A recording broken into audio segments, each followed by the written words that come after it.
Kumusta kayong lahat? Hiyori nga pala ng Wano Kuni Anime. Ito na famang pinakihintay nating interaksyon sa pagitan ni na Luffy at Prince Loki ng Elbaf. Maniniwala ba kayo fam na tinawag ni Loki na duwag si Shanks? Sana pala'y ilike niyong videong ito at sana huwag niyong skip kahit yung maikling ads lang dahil sobrang laking tulong na nito sa akin at sa ating channel.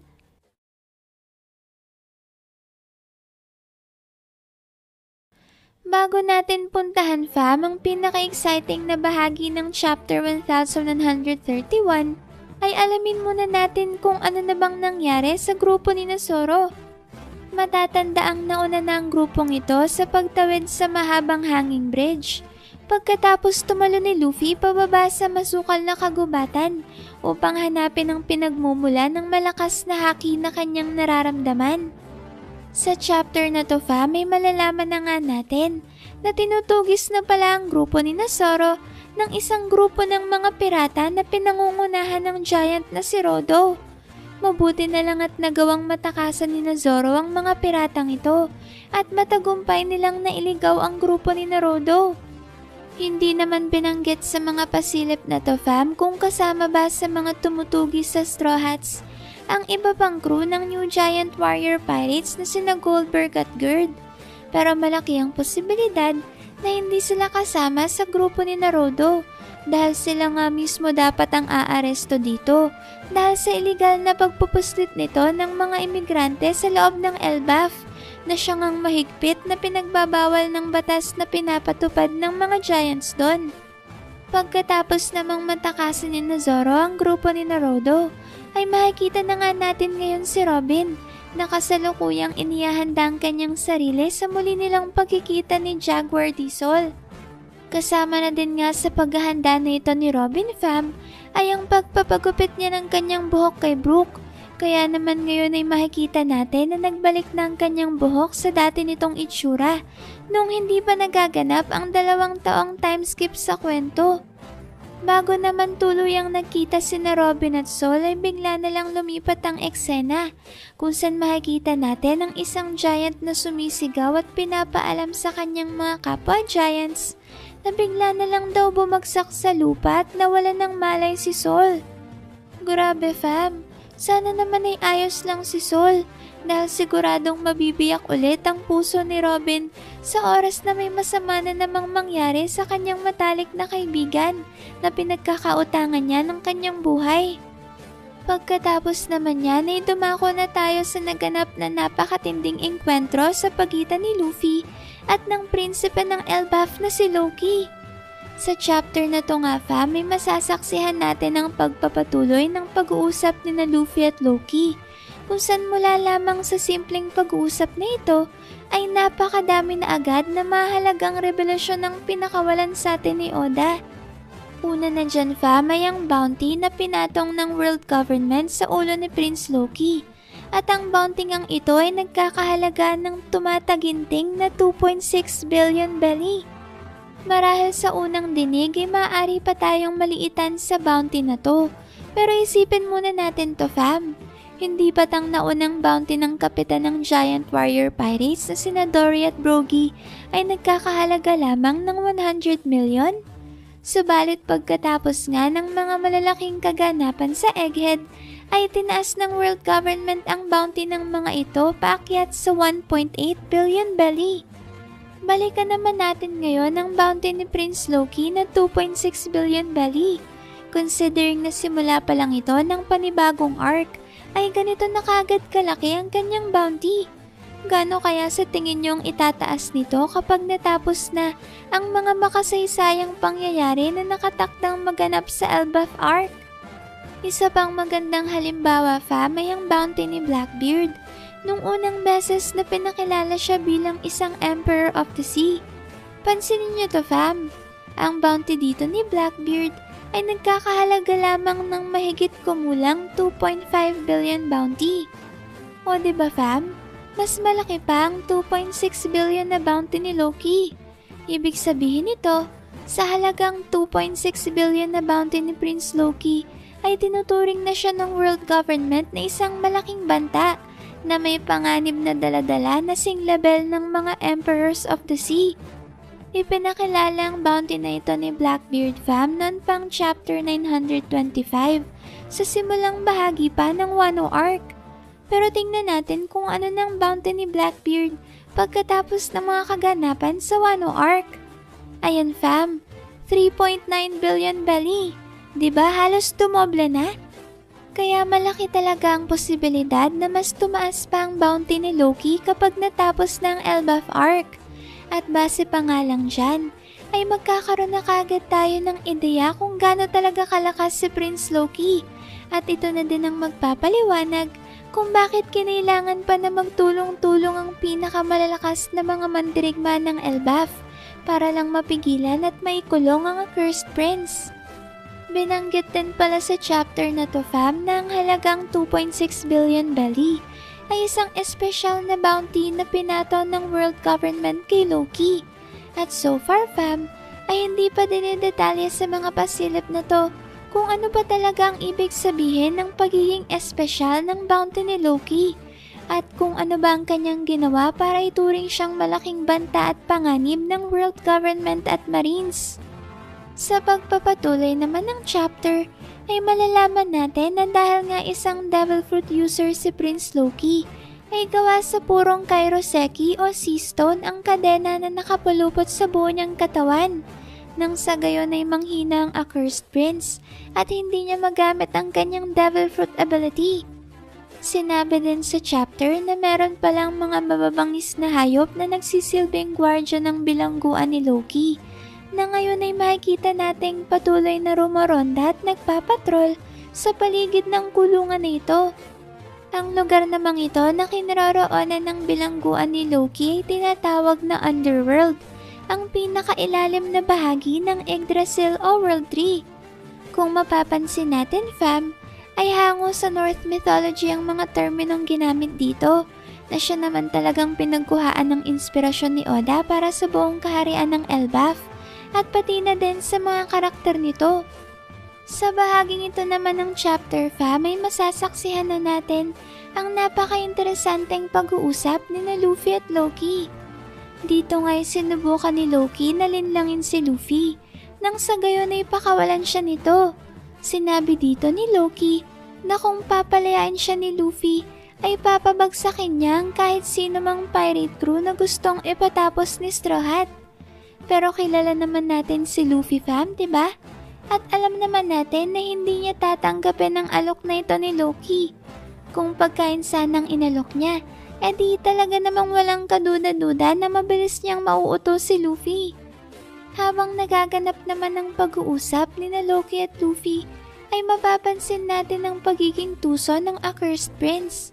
Mula kasi sa kanilang pag-uusap, ay napagtanto ni Loki na malapit ang kaugnayan ni Luffy kay Shanks. Dahil dyan fam, ay pinainan ni Loki si Luffy at tinawag na chicken o isang duwag si Red Hair.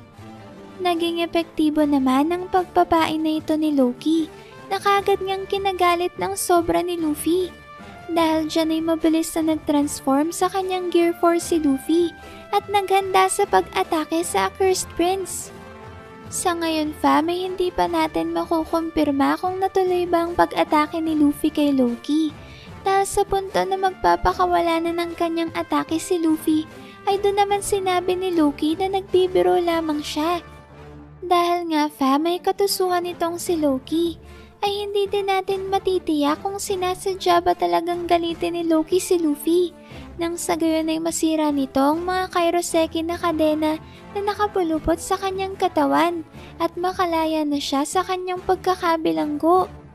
Pero hindi ba nakakapagtaka fam ang bigla-bigla na lang pagngingit-ngit sa galit ni Luffy pagkatapos nasabihan ni Loki si Shanks na chicken o isang duwag? Natatandaan niyo pa ba ang eksenang to? Naganap ito 12 taon nang nakakaraan. Dito ay hindi pinalaga ni Shanks at ng Red Hair Pirates ang mga bandido na nanggugulo sa bar ni Makino. At sa halip na labanan, ay hindi na lang pinansin ni Shanks ang ginawa sa kanyang pambabastos ng pinuno ng mga bandido na si Higuma. At imbes nga na patulan nito, ay inuna pa ni Redhair ang paglilinis sa gulo na ginawa ng bandidong grupo. Dahil nga sa tila karuwagan na ito na ginawa ni Shanks, ay tinawag siya ni Higuma na isang chicken o isang duwag. Tandaan natin ang eksenang to, fam, dahil kung mapapansin natin, ay ito mismong tinawag ni Loki kay Shanks na labis ngang kinagalit ni Luffy sa kasalukuyang chapter. Sa pagpapatuloy naman ng eksenang to ay makikita natin si Shanks at ang buong Red Hair Pirates na tinatawanan lang ang kanilang naging engkwentro sa mga bandido na siya namang lubusang kinalito ni Luffy. Dito na nga nainis si Luffy at galit na tinanong si Shanks kung bakit daw ba hindi nito nilabanan ng grupo ni Higuma. Sinabi dito ni Luffy na talaga daw nakakahiya ang naging aksyon ni Shanks. At isa pa ay bakit daw ba tinatawanan pa nitong nangyari, gayong binasto siya ng mga bandido. Dahil daw sa pinakitang ito ni Shanks ay hindi daw siya karapat-dapat na tawaging isang lalaki at hindi nararapat na ituring na isang pirata. Kalmado namang sumagot si Shanks at sinabihan si Luffy na naiintindihan niya ang nararamdaman nito. Subalit hindi naman daw nararapat na magalit dahil sa isang bote lamang ng sake. Hindi naman pinansin ni Luffy ang mga sinabi ni Shanks. At bagkus ay umalis na lang ito sa bar ni Makino habang sinasabi nitong isang duwag si Shanks. Ayan fam, kahit pala si Luffy tinawag ding duwag si Shanks. At fast forward na nga tayo ngayon sa puntong kinidnap ni Higuma si Luffy dahil sa ginawa nitong pagpalag sa kanila. Narinig kasi ni Luffy ang grupo ni Higuma na pinagkikwentuhan ng kanilang ginawang panggugulo sa bar ni Makino. At di umanong kaduwagan na pinakita ni Shanks. Dito ay muling tinawag ni Higuma na isang chicken o isang duwag si Redhair. Sinabi pa nga dito ni Higuma na umaakto lamang daw astig ang mga pirata. Pero ang totoo ay wala naman daw talagang sinabi ang mga ito katulad ni Shanks.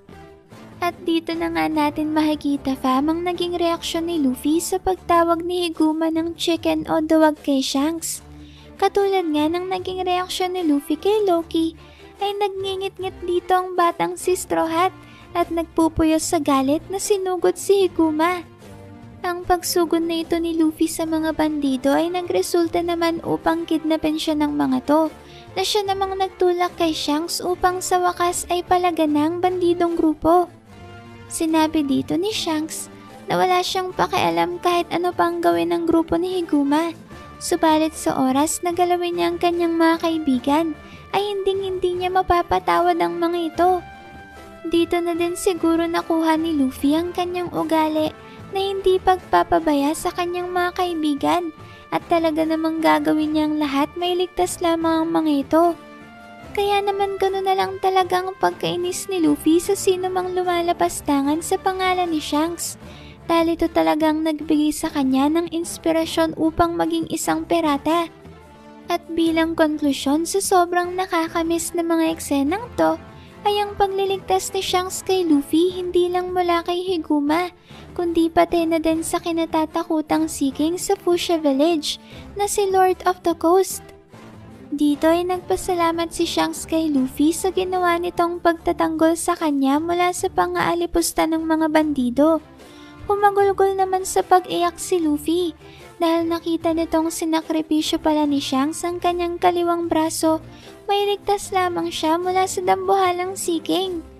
At base nga sa makasaysayang pag-uusap ni na Shanks at Whitebeard, ay tinuturing ni Redhair ang pagkakataong ito na siya niyang pagtaya sa susunod na henerasyon.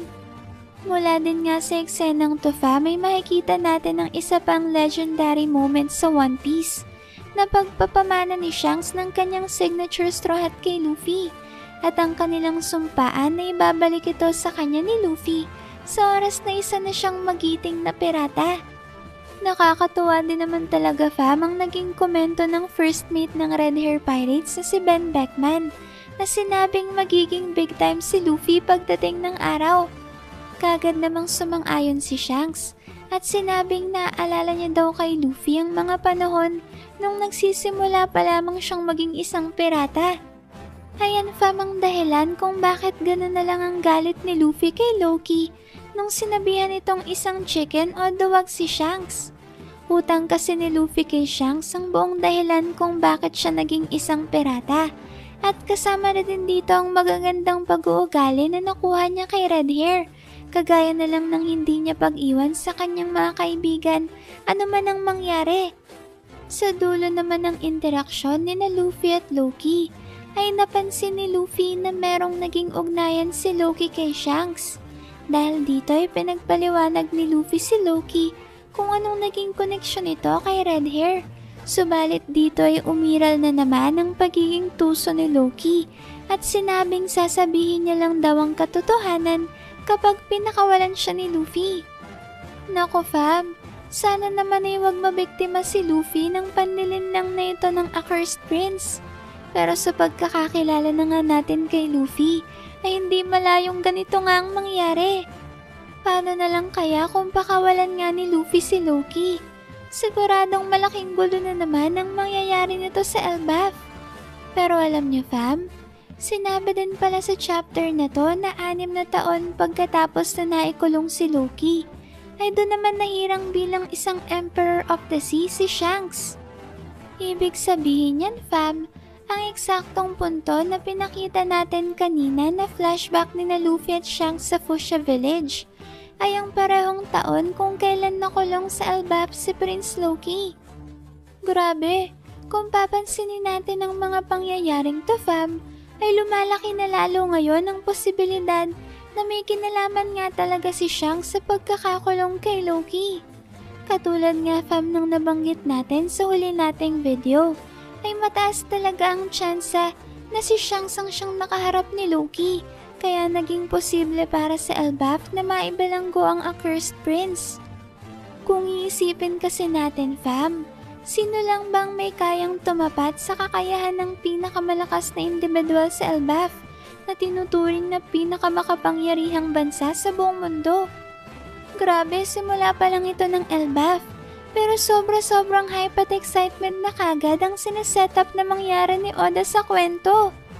Ano sa tingin niyo fam? Naniniwala din ba kayo na si Shanks ang pumigil sa pag-aamok ni Loki sa Elbaf? Ano kayang mangyayari sa oras na magkita na ulit sina Shanks at Luffy? Kayo nang bahalang magbahagi dyan sa baba kung anong masasabi nyo sa mga pasilip na to para sa paparating na chapter ah. Maraming salamat fam sa solid at walang sawa niyong pagsuporta sa ating channel. Sana'y palagi kayong ligtas at nasa mabuting kalagayan. Mag-ingat kayo palagi. See you on our next video and stay good fam!